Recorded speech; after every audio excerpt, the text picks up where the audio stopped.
రాజ్యాలు ఊరులుగా మారాయి. ఊరిలో ఉన్న ఆచారాలు మారాయి. ఈ ఆచారాలు మారడానికి మనిషిలో ఉన్న భయం కూడా ఒక కారణమయ్యింది. మా తాతలు ఎంతో ఇష్టంగా కొలిచే దైవం ఆ బెజవాడ కనకదుర్గమ్మ. కానీ ఆ భక్తి ఆ తరంతోనే ఆగిపోయింది. మా తాతల కాలంలో ఒకరోజు ఎంతో ఘనంగా నవరాత్రి వేడుకలు జరుగుతున్నాయి. కానీ ఎవరికీ తెలియకుండా ఒక వ్యక్తి మద్యం మత్తులో మందిరంలో నిద్రించాడు. కానీ పొద్దున్న చూసేసరికి అదే వ్యక్తి రక్తం కక్కుకొని మందిరంలో చనిపోయి ఉన్నాడనే వార్త జనాల్లో భయాందోళన గురి చేసింది. ఆనాటి నుంచి ఈ రోజు వరకు మా ఊర్లో నవరాత్రి వేడుకలను ఆపేశారు. ఎందుకంటే భయం. తప్పు చేస్తే ఆ ఇంద్రకీలాద్రి కనకదుర్గ ఎక్కడ శిక్షిస్తుందో అని భయం. ఆ భయాన్ని దాటుకొని మళ్ళీ ఆ ఊర్లో నవరాత్రులు జరగాలంటే ఏం జరగాలి? రావణగాడు ఎందుకు రమ్మన్నాడు? అర్జెంట్ గా రమ్మన్నాడంటే ఏదో ఉండే ఉంటది. ఎంత సడన్ గా అందరం ఎందుకు రమ్మన్నారా? ఈ సంవత్సరం మన ఊర్లో దేవి నవరాత్రులు జరగాలరా. ఏం మాట్లాడుతున్నారా? మన ఊర్లో ఆచారం మర్చిపోయావా? మన తాతల కాలంలో ఏం జరిగిందో గుర్తులేదా? ఏదైనా తప్పు జరిగితే రక్తం కక్కుని చేస్తారా? అంత నిష్ఠగా చేయడం మన వల్ల కాదన్నా. ఆ తల్లిని పూజించడానికే భయపడతాం. అలాంటి ఇంకా నవరాత్రి ఏంట్రా? ఆ భయంతో భక్తిని మర్చిపోతున్నావురా. మనం ఆ తల్లిని మనసారా పూజించడమే మానేసాంరా.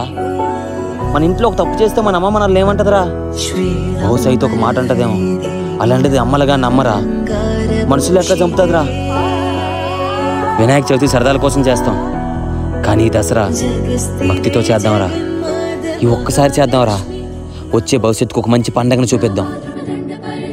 ఆ రావణుడు చెప్పింది కూడా ఒకసారి ట్రై చేసి చూద్దాంరా. ఊళ్ళో పెంచడం అంత ఈజీ కాదురా. ఊర్లో పరిస్థితి కూడా బాగోలేదురా. అంతవరకు ఎందుకు, మీ నాన్నకే బాగోలేదు. ఈ ఒక్క సంవత్సరం మన ఊర్లో నవరాత్రులు చేద్దాంరా. ఏం అవదలేరా? రావణుడి దగ్గరికి వెళ్ళి విషయం చెప్దాం పదా. ఊర్లో వాళ్ళు ఎలా ఒప్పిస్తారా? ఒప్పుకునే ఒప్పుకుంటే లేకపోతే లేదు. మనం ఈ సంవత్సరం నవరాత్రులు చేస్తున్నాం అంతే.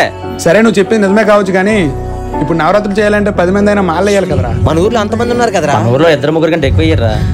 భయం కదా. సరే, నేనే మా కాలేజ్ ఫ్రెండ్స్ని తీసుకొస్తా, అందరితో మాల లేపిస్తా. సరే, మేము ఊరో లేపిస్తాం, మిగతా పనులు చూడు. ఇన్నాళ్ళుగా ఆగిపోయిన నవరాత్రులు మళ్ళీ జరుగుతున్నాయంటే ఇది దైవ కార్యం.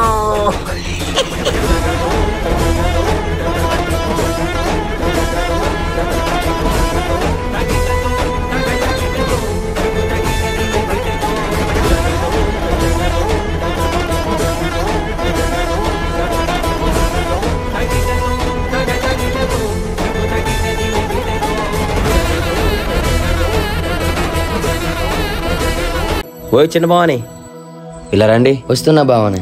కూర్చోండి భవాని. మన ఊర్లో దేవి నవరాత్రులు చేస్తున్నారు, నీకు తెలుసా? విన్నాను బావని. మరి పూజ కిందకి రావట్లేదు? ఏమో బావని, భయం. సరే, నీకు దేవి నవరాత్రులు ఎలా చేస్తారో తెలుసా? ఏమో తెలీదు బావని, మన ఊర్లో ఎప్పుడు చేయలేదు కదా. పోనీ వినాయక చవితి తెలుసా? ఎందుకు తెలీదు? మన ఊర్లో 15 విగ్రహాలు పెట్టారు. ప్రతి డీజేకి నేనే డాన్స్ చేసా. సరే, నవరాత్రులు అంటే ఏంటో మీకు అర్థమయ్యేలా ఒక ముక్కలో చెప్తా, వింటావా? చెప్పండి బావని. ఆ దుర్గమ్మని 9 రోజులు 9 అవతారాలతో, 9 రకాల వస్త్రాలతో, 9 రకాల నైవేద్యాలతో పూజిస్తాం. అయితే 9 రకాల ప్రసాదం పెడతారా? అమ్మో, ఇలా మాట్లాడుతూ తల్లి కోపం వస్తుంది కదా. అస్సలు రాదు భవాని. మరి మా ఇంట్లో ఏంటి అలా చెప్పారు? ఏమని చెప్పారు? ఆ తల్లికి చాలా కోపం ఎక్కువ అంట. ఆ కోపానికి మనుషులందరూ భస్మం అయిపోతారంట. ఈ భూమి మీద అందరికంటే శాంతి గల శక్తి ఎవరైనా ఉన్నారంటే ఆ కనకదుర్గమ్మ మాత్రమే. అవునా? భక్తులకి శాంతంగా, దుష్టులకి కోప విశ్వరూపం చూపించే దేవత మా దుర్గమ్మ. భక్తులకి శాంతంగా, దుష్టులకి కోప విశ్వరూపాన్ని చూపించే దేవత మన దుర్గమ్మ. ఇప్పుడు చెప్పు, నువ్వు భక్తుడివా దుష్టుడివా? అమ్మో, నేను భక్తుడిని. అయితే రేపటి నుంచి పూజకొస్తావా? ఇంట్లో పంపించరా. సరే, మీ ఇంట్లో వాళ్ళు నేను దగ్గరుండి పూజ పంపిస్తారు, వచ్చే. ఓ బావని, అదెలా పంపిస్తారు? పంపిస్తారని చెప్పాను కదా బావని, వచ్చే, అంతా తల్లే చూసుకుంటుంది. అసలు ఈ మాల విగ్రహం. ఓ భవాని, పూజకు పువ్వులు తెచ్చారా? తెచ్చాను భవాని. నాకేదో చెప్తున్నారు. మర్చిపోయాను భవాని. ఎవరు వస్తున్నారా? ఆగండి రా. భవాని, ఎవ్వరికి చెప్పకుండా మీరు ఇలాగే చూసి చూడనట్టుగా వెళ్ళిపోవాలి. మాలో ఉన్నాను భవాని, ఇవన్నీ నాకెందుకు? బ్రతికిపోయావు. అవును భవాని, మీరు తను ఏం చేస్తారు?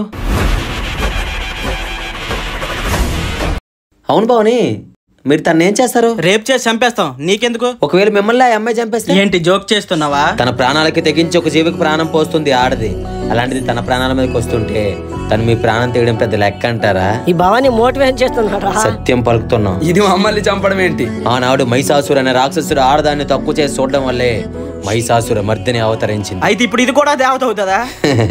మీరు పట్టుకున్నదే సాక్షాత్తు అమ్మవారిరా.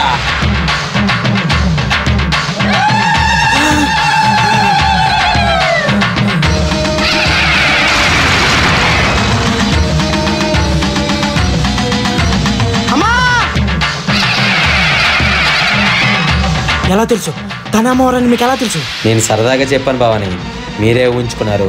తను నిజంగా అమ్మవారైతే ఆ కత్తి నీ కంటి దాకా వచ్చాగదు, నీ కంఠంలో దిగేది. దశావతారాలు ఏకావతారమై శ్రీనారసింహుడే కదిలేను ఏకాదశావతారమై. భవని చందా ఇప్పుడేం లేదు బావనే. మీ దగ్గర లేకపోవడం సార్? రూపాయి కూడా లేదయ్యా, వెళ్ళిపోండి. మీ బీరువాలో కొన్ని వేలున్నా సరే సాయం అడిగేసరికి రూపాయి కూడా లేదంటున్నారు. కానీ ఒక్క విషయం మర్చిపోతున్నారు, మీ బీరువాలో ఉన్నది కూడా సాక్షాత్తు ఆ మహాలక్ష్మి. ఆ తల్లి ఆ మాట విన్నది తప్పనిసరిగా ఏదో ఒక రూపంలో మీ చేతిలోంచి జారిపోతుంది. ఏంటి బావని నీతో చెప్తున్నావా? నిజాలు మాట్లాడుతున్నా. నా దగ్గర డబ్బు ఉంది, అయినా ఇవ్వను. ఇప్పుడు ఏంటి? మాటకు తప్పనిసరిగా మీరు ఏదో ఒక రోజు బాధపడతారు. మాలో ఉన్నారు కదా, మర్యాద ఇస్తే ఎక్కువ చేస్తున్నారు. ఇక్కడి నుంచి వెళ్ళండి. మీ చేతిలో రూపాయి కూడా లేదన్న మాట తల్లి అంగీకరించండి. జీవితాంతం అలాగే వర్తిల్లండి. నానా నానా నానా నానా నాన్న చనిపోయాడు. పొద్దున్న హాస్పిటల్లో జాయిన్ చేసాం కదా. చేతికేమైంది? స్కానింగ్ లో బెడ్ సచ్చిందని వచ్చింది. ఈ చావులన్నీ ఊర్లో దేవుని పెట్టడం వల్ల అన్న. నీకు ముందే చెప్పాను నేను ఊర్లో ఎక్కడ పెట్టకూడదనే. బావన్లో పెట్టండి. ఏమైంది బావని? మీరు ఎక్కడ పెట్టడం ఊరు కష్టపడిందిరా. ఏం మాట్లాడుతున్నావు బావని? మీరు చేసే పాపలు మా నాన్న చనిపోయారా? ఆవిడ కడుపులో పెరుగుతున్న బిడ్డ చనిపోయింది. అయితే మేమేం చేస్తాం బావని? ఈ దేవుని పెట్టడం వల్ల ఇదంతా జరిగింది. ఊరు ఆచారం మార్చారు. ఎగేసుకొని ఎక్కడ నుంచి కూడా మానేశారు. తెల్లవరకలు ఎక్కడ ఉండకూడదు, మీరు ఉండకూడదు. ఎందుకు జోసఫ్ అని ఊరికి నోరు జారేస్తున్నావు? చావు పుట్టుకలు అనేవి దైవ నిర్ణయం భవాని, దాన్ని ఎవరూ మార్చలేరు. ఈ మాల అధ్యక్ష పూజలు చావు పుట్టుకలు మార్చడానికి కాదు, మనిషి యొక్క భవిష్యత్తు మార్గాలు మార్చడానికి. అయినా ఈ మనుషులకు బాగా అలవాటు అయిపోయింది. చెడు జరిగితే దేవుడి మీద తోసేయడం, మంచి జరిగితే కష్టపడి నేనే సాధించానని గర్వపడ్డం. అన్నయ్య కొడుకు పుట్టాడట, తల్లి పెట్టి ఇద్దరు క్షేమం అంట. కడుపులోనే చనిపోయాడు అనుకుని నీ కొడుకు మళ్ళీ ఎలా బతికాడు? తీసేద్దామా ఆ దేవిని?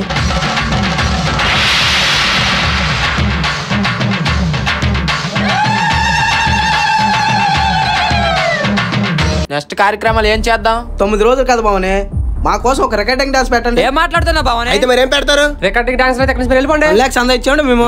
నువ్వు సంధించేది మాత్రం వచ్చిన పవర్ పడలేడే. అయినా రికార్డింగ్ డాన్స్ ఎలా పెడతారు బావనే? డాన్స్ బ్యాండ్ డాన్స్ పెట్టాను, అమ్మాయిలు తీసుకుని రండి బావనే. దేవి దగ్గర అయితే ఇలాంటి ప్రోగ్రాలు అవ్వ బావని. మీకు నచ్చింది మీరు చేసుకుని మమ్మల్ని ఎందుకు పిల్లలు బావనే? ఇక్కడ మంచి కార్యక్రమాలు జరుగుతాయి, నచ్చితే ఉండండి లేకపోతే తిరగండి. ఇలాంటి ప్రోగ్రాలు మీరే చేసుకోండి బావనే. జనాలు గడ ఎవరు రారు, రారా నువ్వు? మనలో మనకెంది బావని గొడవలు? అయినా ఏం మాట్లాడుతున్నావు బావనే? అవన్నీ కాదు, ఇప్పుడేం చేద్దాం?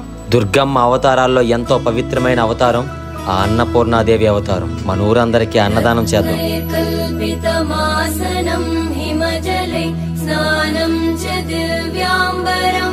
మనం ఎంజాయ్ చేయడానికి డాన్స్ బేబీ డాన్సులు కాదు, తల్లిని మురిపించడానికి భజనలు చేద్దాం.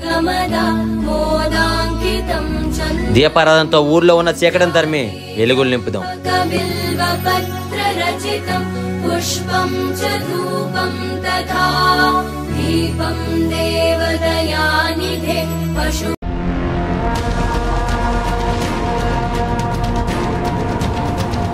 అరే కనక, అరే కనక నిన్నేరా? ఏమైందిరా పరిగెట్టుకు వెళ్తున్నావు? ఈరోజు శుక్రవారం కదరా, మోహన నక్షత్రం. అమ్మవారిని చూసాను రా. ఏం మాట్లాడుతున్నారా? ఇన్ని రోజులు మనతో నవరాత్రులు చేపించింది ఆ రమణ భవని కాదురా, మరి సాక్షాత్ అమ్మవారు రా. నీకేమైనా పిచ్చి పట్టిందారా? పిచ్చి పట్టడం కాదురా, ఆ రమణ భవన్ అమ్మవారు ఉన్నాం నా కళ్ళారా చూసాను రా.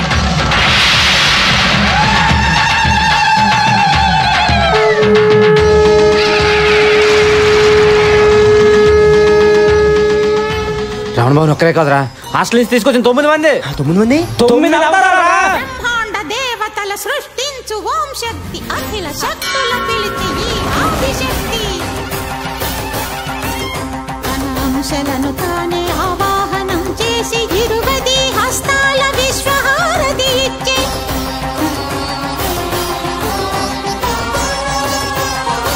ఈ రోజు కాడి నుంచి మనం జాగ్రత్తగా ఉండాలి జోస్వా. ఇదంతా సాధ్యమేనా? మన ఊర్లో అయిపోయిన నవరాత్రుల్ని ఆ దుర్గమ్మే జరిపించిందిరా. ఇలా అయితే నిమజ్జనం ఎలా చేయగలం? మనం ఏం మాట్లాడొద్దురా. ఆ రావణ భవన్ ఏది చెప్తే అదే చేద్దాం. ఈ విషయం ఊర్లో ఎవరికి చెప్పకరా, ఊరంతా గందరగోళం అయిపోద్ది. నిమజ్జనం మాత్రం అంగరంగ వైభవంగా జరగాలరా. ఆ దుర్గమ్మను మురిపిద్దాం రా.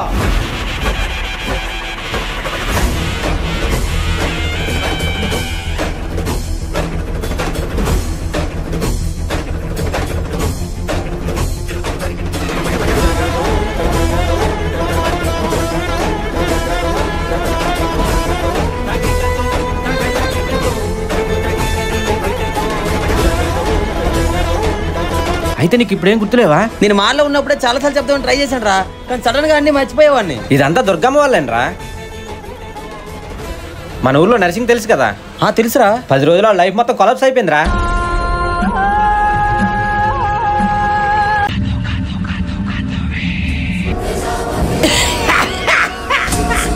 నువ్వు సరైన చోటుకే వచ్చా. ఆ అమ్మవారిని తల పొగరిని అనగదొక్కింది కదా. నాకేం అర్థం కావట్లేదు స్వామి. 4 రోజుల్లో సర్వస్వం కోల్పోయాను. ఎందులో చేపెట్టిన లాసే వస్తుంది.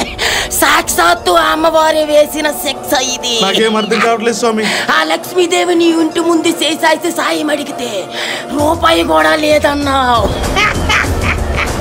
మన ఊరిలో నవరాత్రులు జరిగింది ఆలు వల్ల ఈలు వల్ల కాదు, సాక్షాత్తు ఆ అమ్మవారి వల్ల. 9 అవతారాల్లో వీధి వీధికి తిరిగింది, తన నవరాత్రుల గొప్పతనాన్ని చాటి చెప్పింది.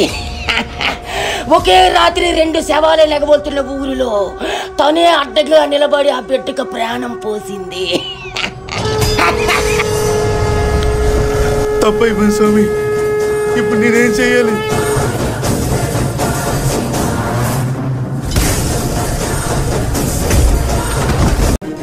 తప్పైపోయింది స్వామి.